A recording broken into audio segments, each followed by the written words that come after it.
Hey, what's up, man? So today we got something super special for y'all, man. We got PBG Kemo in the building, man. What's up? What's that word? Not much, man. Now, PBG Kemo, man, this is my very first time having you on the platform, but we've heard about PBG a lot, most famously because of the affiliation with Young Pappy and stuff like that. Then all the music that you do on your own. Now, recently I saw a new song that you just dropped with Rooga called Belt, man. So tell me about that experience working with Rooga on these songs and doing your thing as a rapper out here. I met Rooga on some, man, we didn't really meet on some music, you feel me? And I don't know, I guess our chemistry, you feel me, like just how it was just thugging. We just decided to do a song. I mean, he a household name in the rack. I'm a household name in the rack. So I'm like, it'll make sense if we do a song, you feel me? We both GDs. He from out south, I'm from up north. So we just put it together like that. Yeah, I was going to say, I mean, there's definitely that GD connection there. You know, famously, Rooga got the song GD's in the Door. Then, you know, your affiliations as far as being a well-known GD out the Northside. Now, I want to tap into that a little bit, man. Now, being from the Northside, you know, Northside, Chicago, East Rogers Park, right? How does your story kind of differ from the rest of Chicago? Because it seems like it's almost the same. I mean, no, not really. I mean, for one, I wasn't born in Chicago. You feel me? I was born in New Orleans. I moved to Chicago before Katrina. I think I was like 4. So I always like been different, you feel me? But growing up north is kind of different, period, because it's a that going anywhere else. You feel me? Nah, it's so crazy because we really got like a mix of everything. We got whites, Hispanics, Ethiopians, Nigerians, like that's all up north though. You feel me? Like it's just very, you know, diverse. Yeah, it seems very racially diverse, man. And there's been some crazy stories that came out of the North Side. I mean, correct me if I'm wrong, but like, isn't Cabrini Green, wasn't that in the North Side or whatever? Or am I mistaken? Cabrini Green is considered the near North Side. So yeah, but they the near North Side. So yeah, there's some treacherous stories out of there. And man, when I go and I look at y'all's story and the whole come up of PBG and the backstory of you guys, it seems, man, very familiar to a lot of the things we hear in Chicago. But like you said, you guys got your own twist on things. Now, you said that you basically came off the porch in 2010 when someone ended up getting shot or whatever. Could you explain coming off the porch out there in that North Side, linking up with PBG, I guess even before you guys were PBG or whatnot? Yeah, before we was PBG, we was just really, you know, some young snatching bikes, stealing iPhones, just some young bad shit. Shit, my homie died. My homie Pooh Bear, he got killed. Rest his soul. That kind of really turned up people my age group. You feel me? We always had homies that was older that was doing that.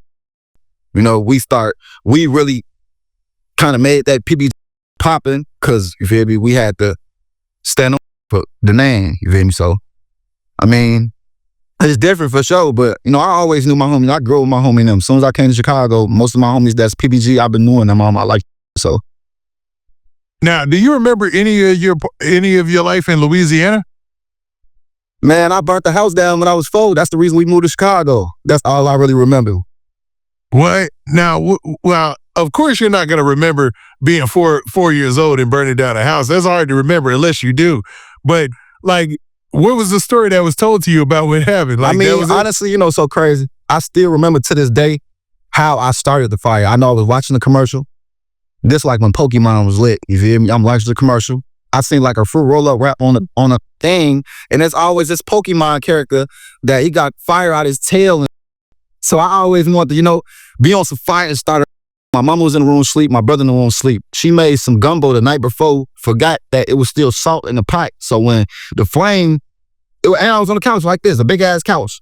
The flame get big. Now I'm young, I don't know what to do. I run in the room, go get my mama. She run in the kitchen, not knowing, like I said, the salt was in the little pot. She get the pot, throw that shit on the couch. The whole couch just, the flames get high. You feel me? At that point, to get up out of there. But she told me, like, you feel me? And she said she ain't with me or nothing. Like, my mama always knew I was gonna be special.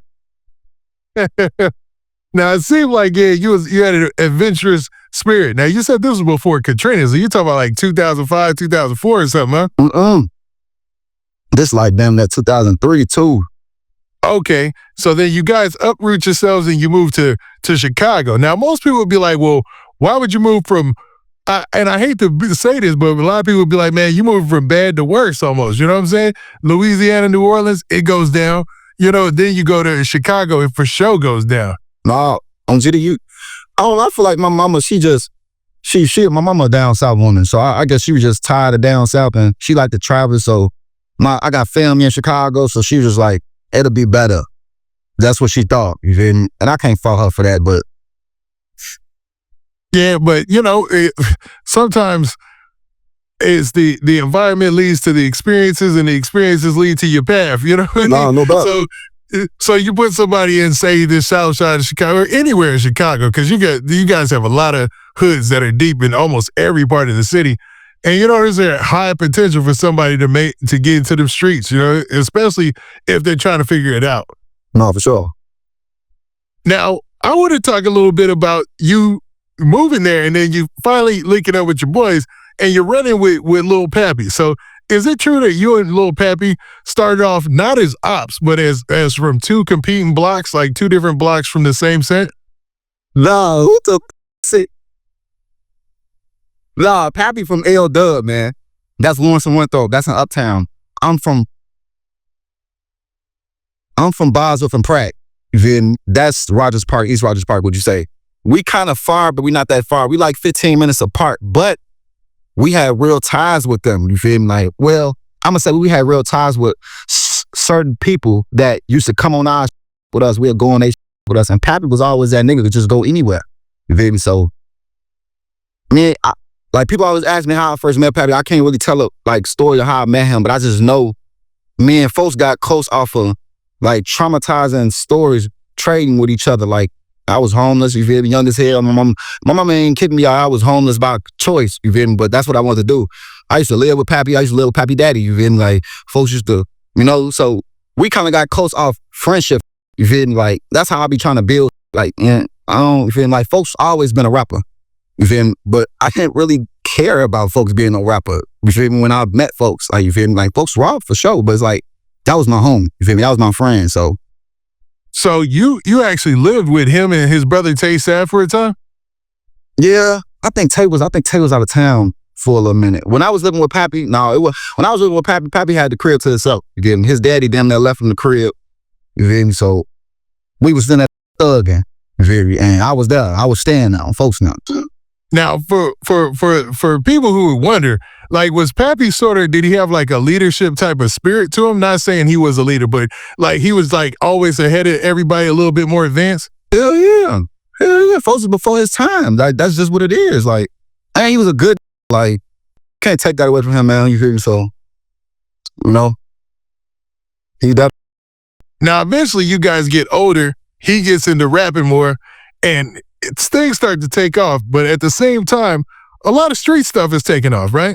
Now, there's several beefs going on between PBG and some other crews. I guess one is Luke City, or the L's. And there's a lot of talk about that, about the beefs back and forth. And there's somebody who just did an interview recently I want to ask you about. But during that time, what did you see leading up to this big war in the streets? Really just losing homies. Like I say, man, motherfuckers don't really know about that Northside till you get on that Northside. They be cracking out there, man. So losing homies, shit like a domino effect. They take two of them, we'll take two of theirs. They take three ours, we'll take three. You feel me? It's just going back and forth. Like sometimes we might not take them. They might be taking us up, but we get them up. And it just, that's a lot of stress come with that. So it's like I had to do that shit to survive. You feel me? At a certain point of time. Now, what's even crazier is you guys, your PBG is named after one of your crew members, a guy by the name of Pooh Bear, right? Now, he ended up, you guys renamed your clique PBG after his death, obviously, right? But what type of influence did Pooh Bear have on you guys? It was just our homie. Like, he was just like, everybody that's originally PBG, like, you feel me? Them, the original PBG members is people that was around Pooh Bear. At first, we was calling ourselves Cream Team. We was young, you feel me? And I don't know, Pooh Bear was just a person like, everybody loved Pooh Bear. He be fresh as hell. He got a strong support system. His family love him, you feel me? Shout out his sister. I mean, folks was like, he was before his time too. You feel me? I believe Pooh Bear, he'll be right next to me for sure, but he'll be probably doing something. I'm not gonna say he'll be a rapper but folks had a lot of good love behind him. Like, you feel me? His brother, rest in peace, his soul, was a legend on our block. One of my big homies personally. So that makes sense. And I can tell, man, because of how well you guys talk about Pooh Bear.